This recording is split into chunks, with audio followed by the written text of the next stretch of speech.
guys, welcome back muli sa ating channel. Meron tayo ditong gagawin na Samsung 55 TU8080G. Ang problema po nito, auto shut-off. Papakita ko sa inyo. Papakita natin dito yung pinakamadaling pag-trouble. Paano matutuklasan yung sira kung left ba o right. Kasi medyo mahirap ito dahil wala siyang ribbon na ginamit. Tapos yung ginamit niyang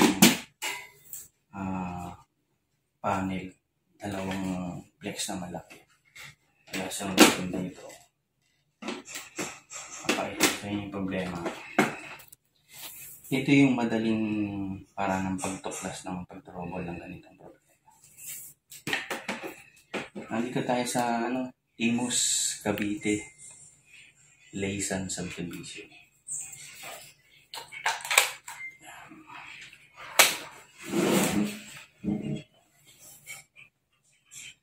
Ito lang. Biblik lang yan. Yan. Blink ilaw dyan. Bilang liliwanag. Ayan. 2 blinks.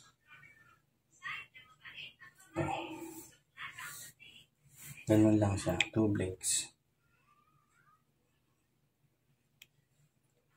So wala siyang ayaw niya mag-backlight. Ayun, nag-backlight siya.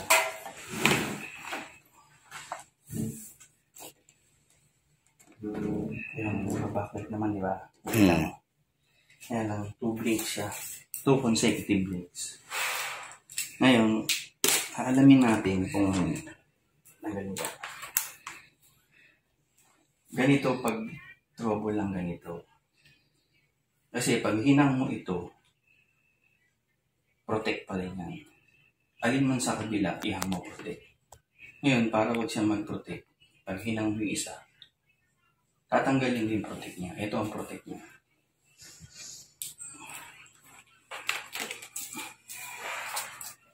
Para magtuloy lang yung video ng kalahating video niya. Ito yung tinatawag na TRDY. 3.3 volts yan.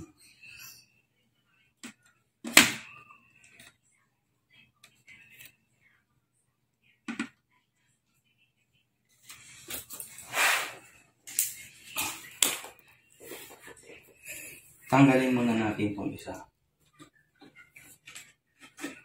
Para malaman natin kung magtutuloy ba siya o hindi.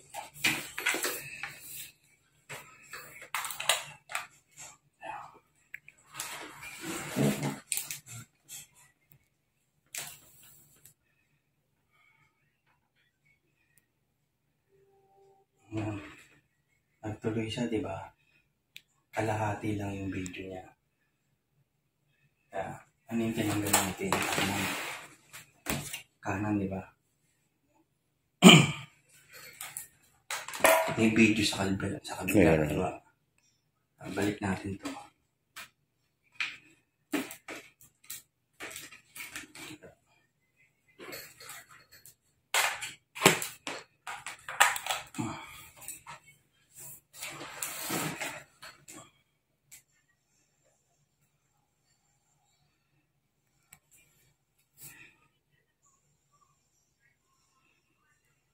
Yan, halos ayaw niya magtuloy, di ba? Kaya makikita niyo lumalabas yung backlight niya.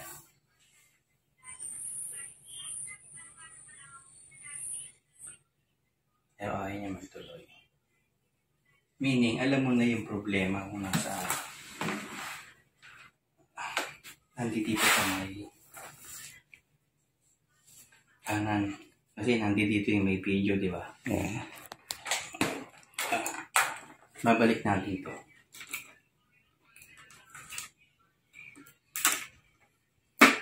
Ito, tanggalin natin. Di ba, nag-video siya kanina, di ba? May video. Meron. Kasi tanggalin natin yung protect. Ngayon, alisin natin yung protect.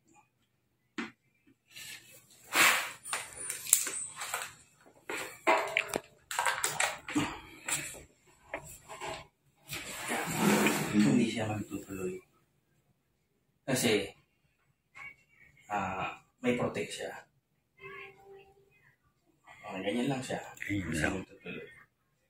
Ganun ang pag-analyze ng ganitong problema. Halos lahat ng Samsung na may TRQI yan. Yung iba, hindi lang alam kung saan kakalkalin. Yan. Nagtuloy siya, pero walang video.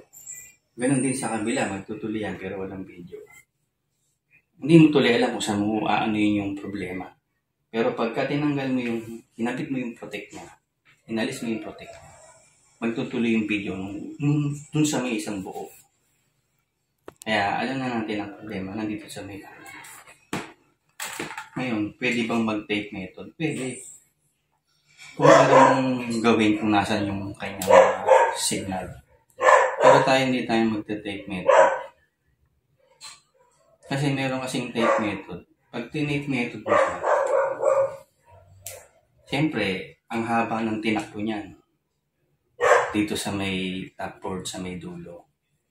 Ngayon, pakita tayo. Pag tin-tape method mo, uubra rin naman. Kaya lang, meron siyang hindi magandang epekto. May parang may gut-gut. May ticker na hindi mo maintindihan na parang kala mo sa mga problema. Kasi meron pa siyang resistance dito baga yun nadidetect. Kaya pag dito ka nag-cut, wala siyang madidetect na resistance. Kasi pag dito ka nag-tape, siyempre ang haba ng tinakbo, may resistance na nangyayari nung nagkakaroon. Bandang ulit, tuturo ko yan. Dito lang muna tayo sa troubleshooting. Yan, alam na natin nandito ang problema. No?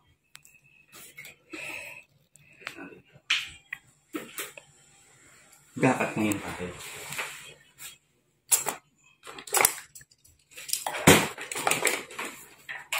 Mapasok ka. Ito tuturo mo. Kung mababasa mo yung yan, CKB1, yan, di ba? Ito yung sa kapila.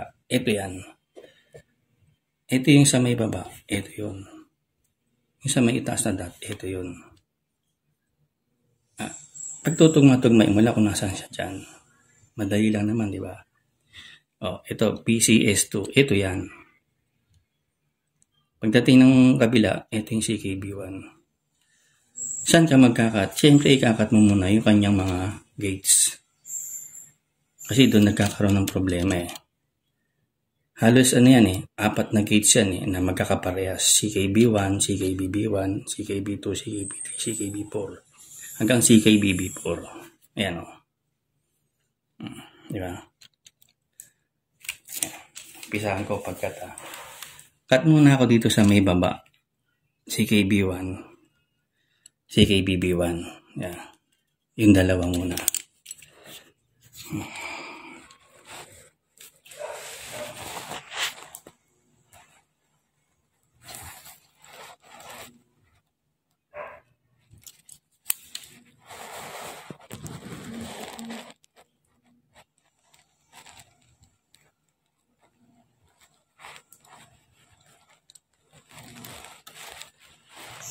Kailangan pag nag-cut ka, kaya mong ibalik kung magkamali.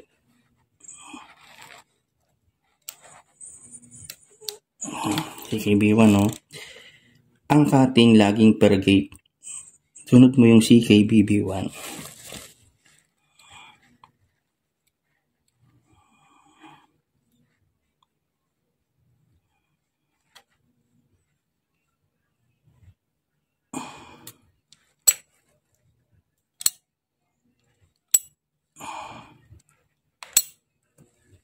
Tingnan natin kung magtutuloy yung video.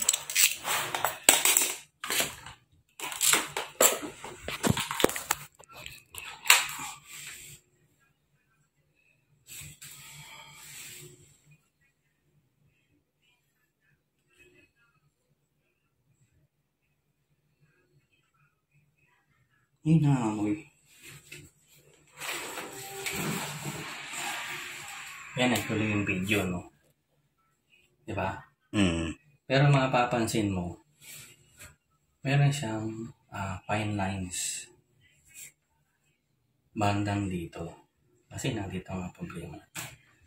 Ngayon, paano maalis yung fine lines na yan? Siyempre, yung CKB2, CKB-B2, B3, CKB-B3, B4, nandoon pa rin eh. May connection pa rin eh. Pag tinanggal mo na sila, magiging pino na yan. Ganun yung technique ng mga pag-troubleshoot na para matanggal mo yung mga lines na ganyan. Meron ng pagkakataon, pag nag-cut ka ng ganun, ang nangyayari, nagiging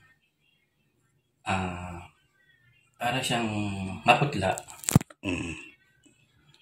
May ganung problema na pwedeng masolusyonan.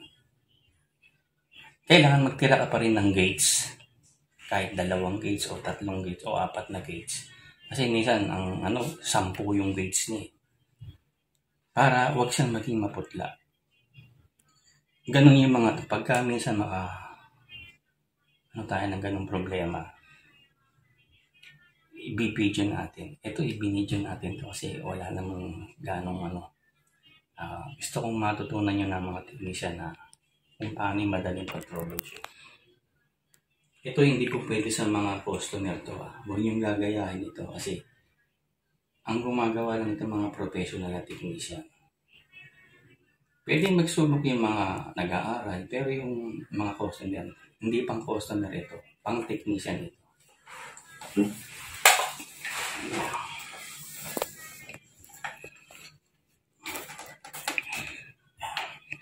Ikakatangay natin lahat ng gates para yung kanyang guhit ay tumino, maging pino.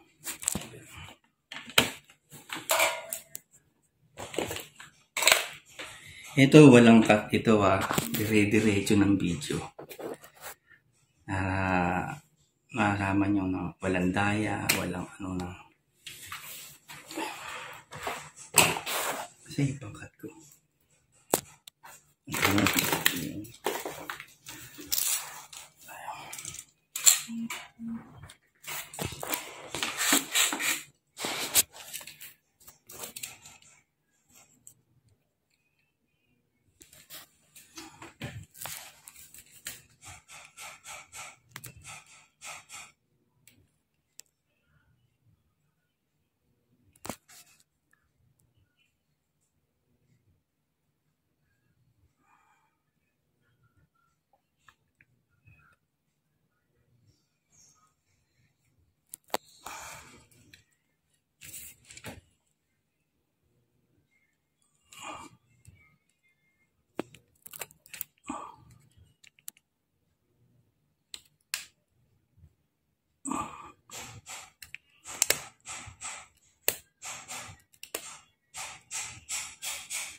Ayan, pino siya.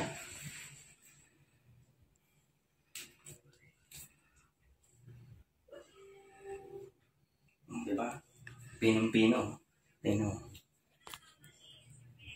Pag hindi mo kasi inalis yun, pwede kang mag-back job. Within 3 months, mag-back job ka. Kaya kailangan tanggalin mo na yun. Pinong-pino, diba? Uy, may remote. Sandali. Para makita natin.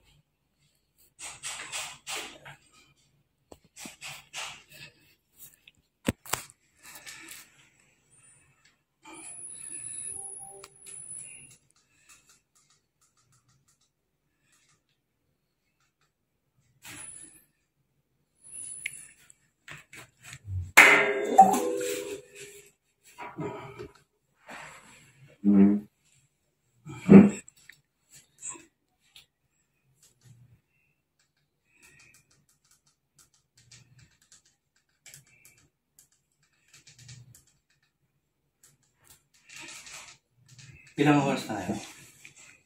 16 minutes. Ha? 16 minutes. 15 minutes, nayari natin yung TV. Walang cut yan, dire-diretso. Hindi lang natin binuksan yung pagbukas ng kasi kailangan natin buksan muna bago natin i-video. Yan, walang cut, no?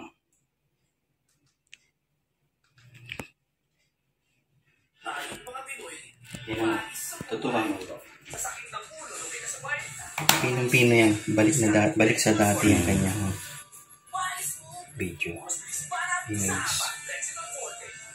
Kala muscle na yan, no? Backlight.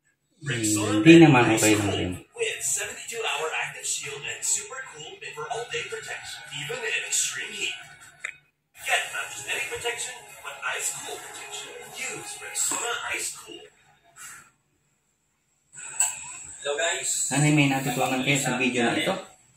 Mixi lang, pero kapupulutan ninyo ng mga sari-sari technique na masasabi nyo very easy, step by step. Uli, salamat sa Diyos. Sayang ang alab na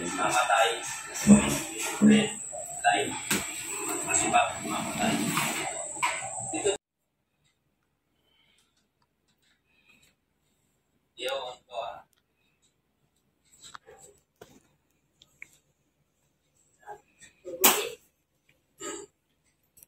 Pag nakakita kayo ng ganyang problema, na may bug at gumagalaw yan. Ang problema niyan, hindi siya missing voltage. Ang problema niyan, delete ang iyong mga plug signal. Maging sa may high plug at sa low plug. Paano siya i-cut, mag-pitod, o anong gagawin natin. Ang tabihan po ninyo.